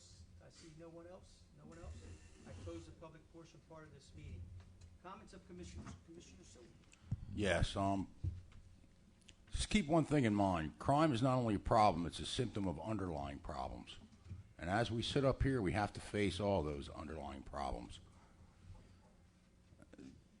You know, the lack of jobs, the crumbling infrastructure, meaning that if the infrastructure is crumbling, people that want to produce jobs won't or can't come here. The high taxes that we're battling, not only the state, but locally and at the county level as well. So we can't devote, to make a long story short, all of our resources to one area and expect to win this battle. We have to spread these resources out among several things. Now you asked what else we are doing. And one of the prime examples of something that was done was the forensic audit. Now, while this was Lynn's idea, Lynn's department, and she took great steps and suffered a lot to undergo this process because you guys saw what happened to her. But she persisted with that, and the end result is we're going to have a savings to the city, a savings that will be passed on to you so that we can fix our underlying problems. As we move forward with things like the solar project, we will save that money. Nearly every dime that we have saved in this year's budget, we've saved some serious money coming up. It's been allocated to the police department to hire police officers. Now, I know, again, some of you are all for raising taxes, but I believe that's the wrong way to go. I believe that will chase more people out. I believe it will make the downward spiral continue, and instead of needing ShotSpotter in a 10-block area, we'll need it in a 20-block area, and we'll have less people here to pay for it. So that is why I am dead set against raising taxes to pay for that. But I am for the county to pay for it, as I voted and as I said, because they get enough of our money. And quite frankly, I don't see where it goes. I see money wasted on new buildings that aren't needed, et cetera, et cetera, et cetera. I could go on for hours. But the important thing for you to do now, and I think it was Mr. Aselda that touched on it, now just don't stop because you got a resolution passed, because if you stop now, you guys are never going to hear another thing about it from us or from the freeholders. So you need to get to that meeting, get to those meetings, especially now with an election coming up. Go get them now. Go get a commitment from them now and see if they live up to their commitment. With that, progress. Thank you, Commissioner. Commissioner Ennis? First, with the audit, I just want to say I wasn't in office when these things took place, but I do want to remind everyone that the presentation you heard was a very good presentation. I want to thank Lynn for the work that she did, but there's two sides to every story, and for anyone to just take what they've heard and run with it, and to begin to say things about people, you may be setting yourself up for a lawsuit. So if I were you, I'd be very careful to run out here in the public and say things, hear me out, about people that are not here to defend ourselves. I wasn't here. Most of you weren't here. I just don't think it would be proper for us to run away and say, oh, guess what? Somebody stole money from the city. That's my personal opinion. Don't forget, we are coming up on change of government. We've had this form of government for 114 years. In 1913, up until 1913, we were a mayor council form of government. It changed in 1913. I could give you various reasons why we need to change, and change is inevitable. And to remain doing the same thing over and over and over again, getting the same results, I don't think it's proper. I think that under the Faulkner Act, if we would think about the fact that we would be able to select a council that represents different portions of the city, that means that we're going to have to think. When you elect a mayor, you think about that person. Don't just, right now we really don't have a mayor. No disrespect to Mike. When you vote, and when you voted 4 years ago, you did not vote for a mayor. You voted for 5 commissioners. But yet, when everything goes wrong, he takes the blame because he has the title. Because under our form of government, whoever gets the most votes becomes the mayor. I think that's a joke, to be honest with you.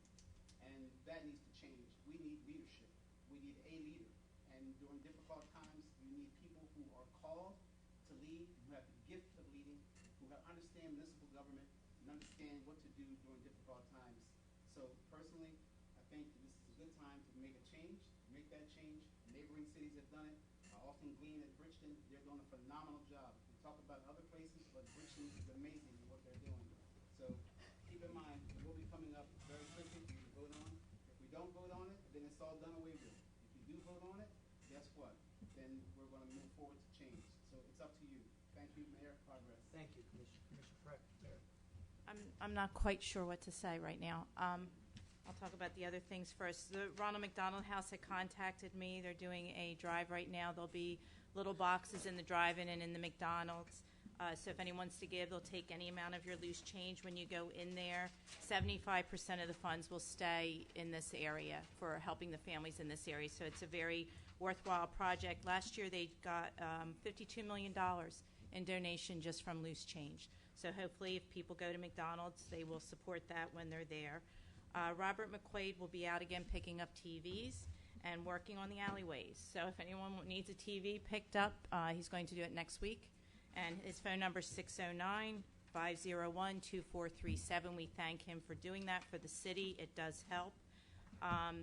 There's going to be a town meeting of Commissioner Suey and I, and that will be tomorrow night, October 19th, at the Holly Heights School at 6:30 p.m.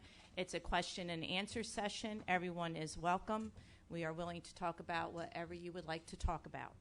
Also, there's going to be an election debate between the people that are running for the empty seat, and that will be October 27th, I believe, at the American Legion. I'm not sure of the time, but you could put the date down. As far as the Faulkner Act, I think it's pretty clear I'm against it. I don't think that I could have done what I did in my department. I know I couldn't have done what I did because none of the employees would have been able to talk to me. If I had questions about it, I would have had to go through the mayor, through an administrator, to the department head. It wouldn't have worked because my department tried to hide things from me. And it's going to be much, much easier to hide things from the individuals in charge if it's a council form of government and you can't tell them directly. You can read a lot from body language when you're talking to someone. I also disagree that we should use Bridgeton as a role model. No offense, but I like Millville. I think Millville should be themselves, should stay how they, to improve what we have, and we definitely need to make some improvements, but I don't want to be another Bridgeton. And for that reason also, I respectively decline on the opinion that the Faulkner Act would be better. Progress. Thank you, Commissioner. Yeah, just like everyone else, thank you for a great job that you've done. And I agree with a lot of people in here that this needs to continue to be investigated. Thank you all for coming out. Continue to look forward for the city of Millville to do great things. I know there's a lot of negativity sometimes in our crowd. You guys brought up some good questions today. It's not going to deaf ears, but there's things that we as government officials have to do, and we have to do it the right way. So thank you for coming out, and have a safe trip home. With that, can I get a motion to adjourn? Motion to adjourn. Second. This Second. meeting is adjourned. Thank you.